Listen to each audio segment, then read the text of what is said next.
The morning of November 19th, 1988, was a gorgeous autumn day and the first day of Thanksgiving vacation. Two best friends were on their way to a grocery store within 2 blocks of their residences. It was their first excursion without adult supervision, and it marked a significant step toward independence for the two fourth graders. Unbeknownst to them, a predator crouched in the shadows, poised to transform their happiest memory into a terrifying nightmare. This case remains one of the most enthralling mysteries of our time due to its many twists and turns. We cover solved, unsolved, and bizarre cases on Case Files Unlocked. If you have not already done so, please consider favoring and subscribing to receive the most recent crime news in your inbox. Today, we delve deeply into the enigmatic disappearance of Michela. Nestled in the heart of the Bay, Hayward, California, serves as a pivotal hub for neighboring cities in the East Bay Area. Known for its strong sense of community and affectionate residents, its suburban charm makes it an idyllic haven for families. Boasting the second most diverse populace in California, Hayward is as inclusive as its citizens. This city, home to the picturesque Cal State University, was where Michela and her family carved out their lives in 1988. Michela Joy Garrecht, merely 9 years old, was deemed a miracle child by her parents, Susan Murch and Rod Garrecht. For half a decade, they sought the assistance of medical professionals and fertility treatments before finally welcoming their beautiful daughter into the world. Born on January 24, 1979, in Oakland, California, Michela's conception was a challenge, leading her parents to regard her as their blessing. Shortly after her birth, they celebrated the arrival of another daughter, Libby, and a son, Alex. In 1986, the family relocated to Hayward, choosing to establish their roots and nurture their expanding family. Michela was a vivacious and intelligent child, known for her exemplary behavior and attentiveness to her parents' guidance.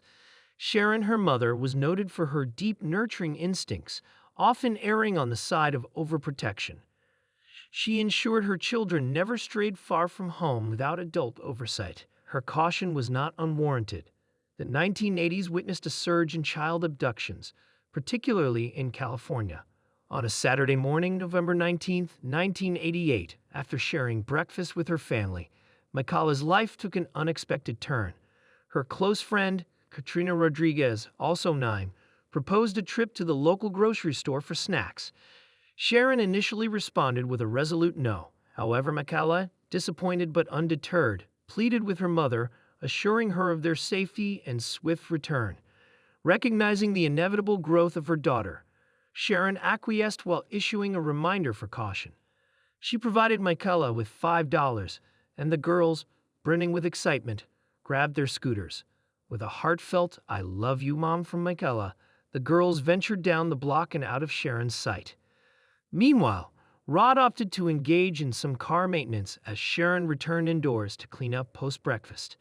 Unbeknownst to her, in the ensuing moments, her world would be irrevocably altered. Filled with excitement, Michela and Katrina energetically navigated their scooters towards the bustling Rainbow Market on Mission Boulevard. Upon arriving, they parked their scooters at the storefront and entered the market to purchase some refreshments. Armed with 2 Mountain Dew sodas, pairs of beef jerky sticks, and cherry taffy pieces, they exited the store, blissfully neglecting their scooters as they engrossed themselves in holiday planning discussions. However, before they could vacate the parking lot, they recognized their oversight. Their scooters were left outside the store, and one was now missing.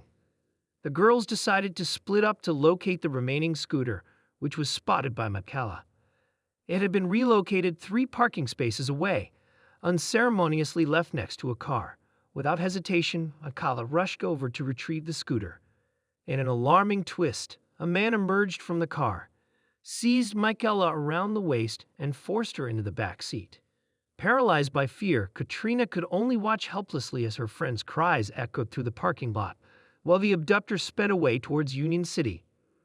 Reacting quickly, Katrina rushed back into the store and informed the cashier, Rona Ronalyn, of the horrifying incident. Rona promptly called the local police, who arrived swiftly at the crime scene, and she reached out to Katrina's father to disclose the somber news. Meanwhile, at their residence, Sharon was engaged in cleaning the dishes when panicked cries from outside disturbed her routine. Her husband, Rod, entered their home in a rush, relaying the chilling news of Michela's abduction from the Rainbow Market. They hurried to the store, where police officers were now swarming and questioning the staff and customers, with Katrina's father by their side. Overwhelmed by the situation, Katrina was sent home with her father, while Rod and Sharon remained at the scene, desperate for answers. A creeping sense of dread invaded Sharon's thoughts as she recalled a poem Michela had penned. She remembered an eerie occurrence about a week prior. She had found Michela, in the small hours of the morning, sitting at the breakfast table, engrossed in writing. When queried, Michela mentioned she was crafting a poem triggered by unusual noises from the attic.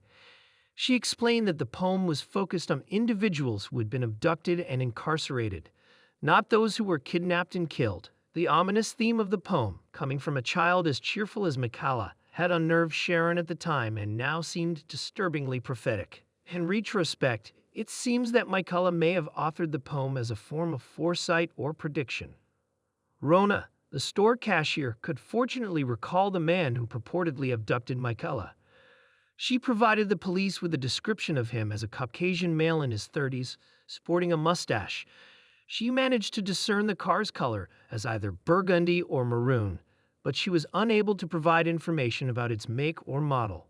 Rona informed the police that the man had parked his vehicle and exited, but he did not enter the store. Instead, he remained outside, peering through the window and observing the girls and other customers inside. She also suspected that he might have been planning to rob the store. A sketch artist quickly produced a composite sketch and promptly distributed it to all neighborhood police stations and media outlets. The investigators discovered the scooter and took it in for evidence. They managed to lift a latent handprint from the scooter's handle. This print was archived for later use in identifying the abductor, but there were limited leads to pursue beyond that point. By the end of the first day following the abduction, the Federal Bureau of Investigation had joined the search for Michela. Given the recent surge in child abductions, the FBI strongly suspected a connection between Michela's disappearance and that of the other missing children. However, the police soon realized that Katrina, being the primary witness to the abduction, could potentially provide more information about the suspect. 2 days following the incident, investigators visited Katrina's family home and engaged in a conversation with her, accompanied by her parents. Her revelations left the investigators astounded. The kidnapper's description she provided differed significantly from that given by the store cashier. Katrina depicted the man as a Caucasian male in his early 20s with long, dirty blonde hair. She mentioned that he had severe acne that had left his face scared and described his eyes as blue. She particularly remembered his eyes and told the investigators he had fox eyes. He looked right at me but didn't even see me. She also informed the investigators that his car was either beige or tan, box-shaped, and showed visible signs of damage. This new description was alarming, as investigators realized that the most decisive 48 hours had gone by while they were searching for the wrong person. The posters were redesigned with the new suspect's image and redistributed in the hopes of generating new leads. Armed with this new information, investigators started visiting all registered sex offenders in the local area to ask questions. Volunteers turned out in droves, going door to door and distributing flyers that had a description of Michela's attire: a white t-shirt with the word Metro printed across it, blue denim jeans rolled up, black Mary Jane shoes, and pearl-colored feather-shaped earrings. When nobody reported any sightings of Michela in the nearby suburbs, the police expanded the search to include Garin National Park and Niles Canyon, both a few minutes away from the Garrick family home. This search was initiated based on a tip from 3 hikers who had reportedly seen footprints in the wooded area belonging to an adult and a child. Upon following these tracks, they discovered a blanket and empty fast food containers. Psychological profiling suggested the captor would likely transport Michela to a remote location. Helicopters equipped with infrared thermal cameras were deployed to identify any heat signatures within the densely forested areas. Officers on horseback and foot meticulously scoured the region, but their efforts were fruitless. Michela, along with her abductor, had inexplicably vanished. Michela's baffling disappearance made national headlines. Her case was highlighted on Unsolved Mysteries and became one of the inaugural child abduction stories to be aired on America's Most Wanted. Her image was imprinted on milk cartons, and a missing children's program dispatched over 50 million mailers nationwide, featuring Michela's photographs, a description of her attire, and a composite sketch of the abductors. Renowned San Francisco 49ers quarterback Joe Montana publicly endorsed the Garrick family, urging the community to share any potentially relevant information. A $70,000 reward was announced for any leads pertaining to Michela's location. In the first year following her disappearance, the police received over 5,000 tips, most of which were unfounded rumors. Still, no one was willing to abandon the search. Sharon, Michela's mother, pursued leads as far-flung as Russia, but to no avail. 4 years elapsed before investigators encountered a promising lead. During this period, they received over 15,000 tips and scrutinized each one, hopeful that it might illuminate the case of the missing girl. Between 1991 and 1992, a prisoner in Indiana, Roger Haggard, forwarded information about Michela's disappearance. Serving an 11-year sentence for burglary, Haggard claimed he had assisted a friend in burying her body in a Union City gladiolus field. Investigators initially dismissed his claims, suspecting a futile wild goose chase. Haggard appealed to the media after being dissatisfied with their lack of interest. He wrote a 1992 letter to the San Francisco Chronicle, alleging he knew Michela's kidnapper and her burial location and was committed to guiding investigators to her remains. Following media exposure and public backlash, investigators were compelled to fly Haggard to California to testify before a grand jury. Under oath, Haggard reiterated his claims, pledging to lead investigators not just to Michela's remains but also to the alleged murderer's residence. The following day, Haggard and a team of investigators combed the area he identified as Michela's burial site. After 8 hours of rigorous searching, Haggard shockingly confessed he had fabricated the entire story, claiming his intention was to provide the Garrick family with closure. Haggard was subsequently charged with perjury, sentenced to an additional 6 years in prison, and ordered to pay Michela's family $6,000 in damages for dashing their hopes. Each successive lead seemed to plunge investigators into increasingly murky waters. Another suspicious individual had been under police scrutiny since 1991. Timothy Binder, a 43-year-old sewage treatment plant employee, led an ostensibly normal life with his family. However, his conduct raised significant concerns among parents in the East Bay area. Allegedly, Binder had been working his way into the lives of young girls by sending them gifts and money. Oddly, some of his letters were written in reverse, necessitating a mirror for reading. On investigating Binder's background, authorities found he drove a pastel blue van with a license plate that read, "Love You." Disturbingly, the interior of his van was purportedly adorned with photographs of children, crayon drawings, and biblical verses. Binder had previously been arrested for attempting to coax 2 young girls into his van, but the charges were subsequently dismissed. Binder, authorities noted, had a propensity for involving himself in cases of missing children. He had reached out to Sharon, the mother of Michela, after her daughter vanished in November 1988. He had also contacted Kim Schwartz, mother of 7-year-old Amber Schwartz, who disappeared earlier that year in June. Both mothers conveyed their discomfort with Binder to the police, stating that he continuously contacted them about the progress in their respective cases. In a chilling twist, Binder had penned a letter to the police following Amber's disappearance, predicting that the next missing child would be a 9-year-old girl. In a bizarre coincidence, Michela, the next reported missing person, fit this description. In another unsettling incident, Binder sent a Christmas card to an FBI profiler featuring a photo of a child displaying 4 fingers. On December 27, 1991, 4-year-old Amanda Campbell went missing from her Fairfield home. Binder was also associated with the disappearance of 13-year-old Eileen Michela from Dublin, California. His peculiar behavior and involvement in these cases began attracting media attention, causing his name to become synonymous with the recent wave of child abductions. This led to a public backlash against Binder and his family as people demanded answers for the string of kidnappings.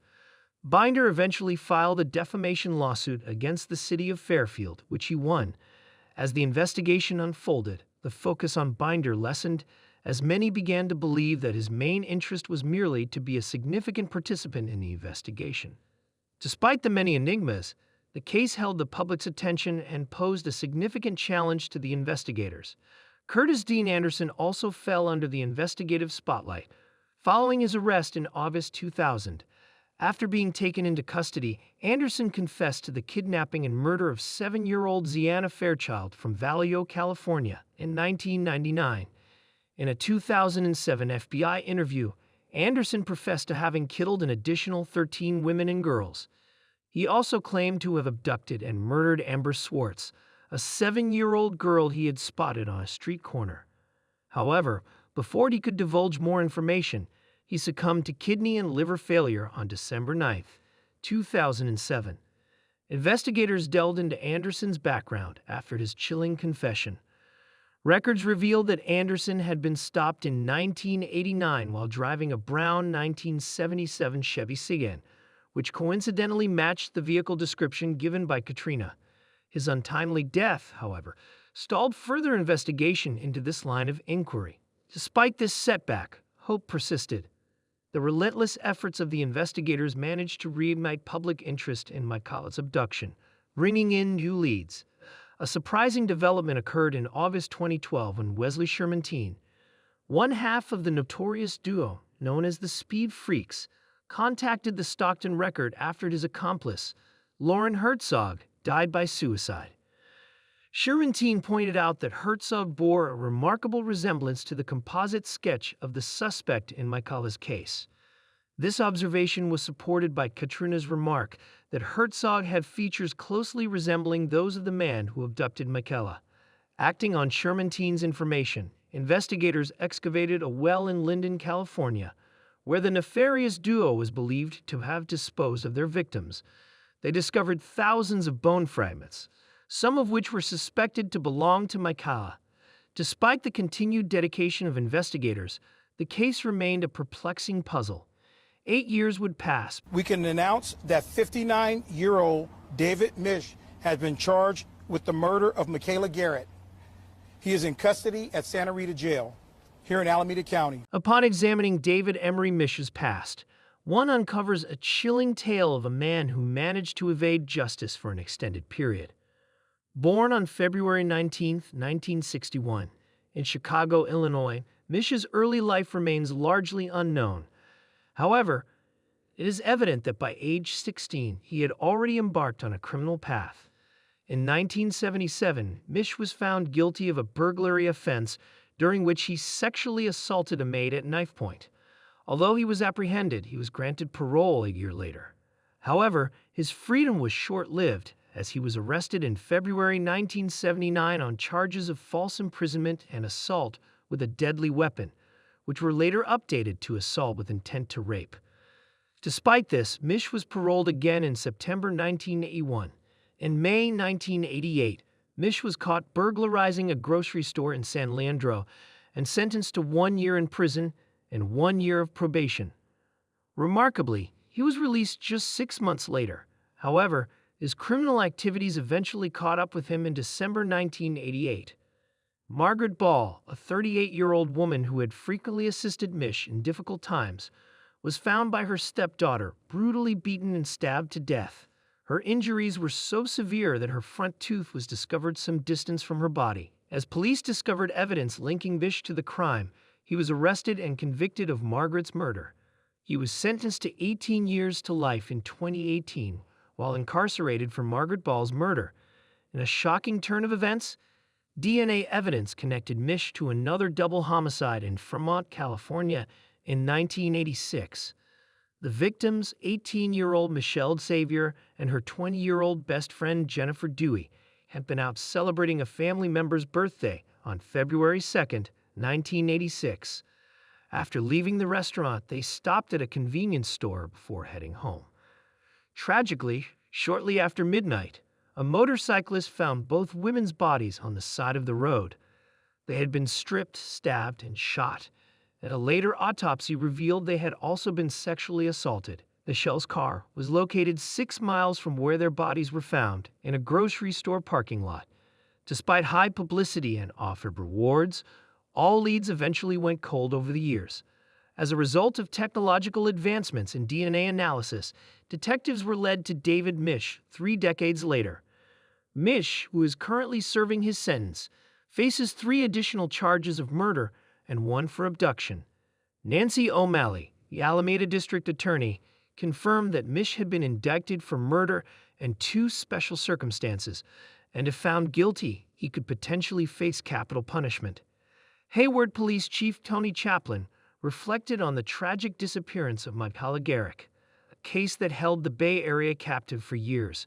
He assured that the search for Michela's remains would continue unabated in the hope of uncovering her whereabouts. Rod Garrick, Michela's father, drove more than 100 miles to the press conference, expressing a sense of relief that Misch had been identified as a suspect after all these years. He expressed hope that Misch would reveal the location of Michela's remains. Sharon, diagnosed with metastatic cancer in 2019, was unable to attend the press conference. Police Chief Tony Chaplin read a statement on her behalf in which she grappled with the harsh reality that her daughter Michela was probably no longer alive. Despite her acceptance, she had always envisioned Michela in a more serene setting, not as a deceased child. This new revelation was a shock that she was still trying to process. Ernie Castillo, Misch's attorney, raised objections about the investigation methods used in his client's case, dismissing them as junk science. He questioned the sudden match of the handprint after 32 years, describing it as absurd. Castillo maintains that the police are scapegoating Misch to conveniently close the case. Katrina Rodriguez, now a middle-aged woman living in Texas, still carries guilt over the events of that tragic Saturday morning. She feels a sense of responsibility, as the scooter that was moved belonged to her. This guilt has caused her to repress memories of her childhood. Sharon dedicated her life to finding Michela. She started by waiting by the door or telephone, and as the years passed, she turned to the internet, relentlessly searching for her daughter. Sharon, who was deeply affected by her daughter's disappearance, initiated a blog named Dear Michela, which she later renamed Seeker's Road. She bravely battled cancer, but the fight gradually diminished after David Misch was accused of Michela's murder. Sharon passed away in May 2022, assured that she would meet her daughter soon. The case, however, took another unexpected turn, as David Misch is being held for trial on charges related to the kidnapping and murder of Michela Garrick, as well as the killings of Michelle Xavier and Jennifer Dewey. A decision by the newly appointed Alameda County District Attorney, Pamela Price, has caused consternation among those who seek justice for the victims. Price has come under fire for choosing to eliminate all special circumstances related to the 3 murders. Consequently, if Misch is found guilty of all 3 murder charges, he is no longer subject to life imprisonment without parole or capital punishment. This decision has left the families, friends, and supporters of Michela grappling with the possibility that Misch could evade proportionate punishment for his alleged crimes.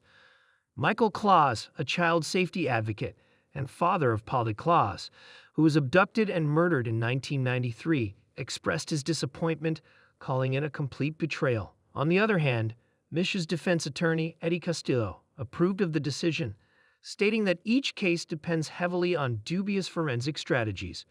Retired Vermont Lieutenant Chuck Uller, who worked on the 1986 murders of Michelle Xavier and Jennifer Dewey, for which Misch has also been charged, argued that Misch's crimes warrant maximum punishment. A former prosecutor and KTVU legal analyst criticized the move as reckless, suggesting that it is unwise to dismiss any form of punishment outright. Despite the fact that Michela's body has yet to be discovered, it could be used as a bargaining tool in the future. This case epitomizes the need to permanently isolate such individuals from society. Currently, David Misch awaits trial on 3 murder charges and 1 kidnapping charge. The case of Michela Garrick is a labyrinth of unexpected developments, starting with a case of mistaken identity that cost law enforcement vital time in the initial phases of the investigation. This case has left the family clinging to hope for decades, potentially providing an accused killer with a chance to deny involvement and keep the location of a young girl's body hidden. We invite your thoughts on this case. Do you believe David Mish is accountable for the kidnapping and probable murder of Michela, or is he a mere scapegoat? Did the investigators commit excessive errors in their process? We welcome your opinions in the comments section. As always, please stay safe.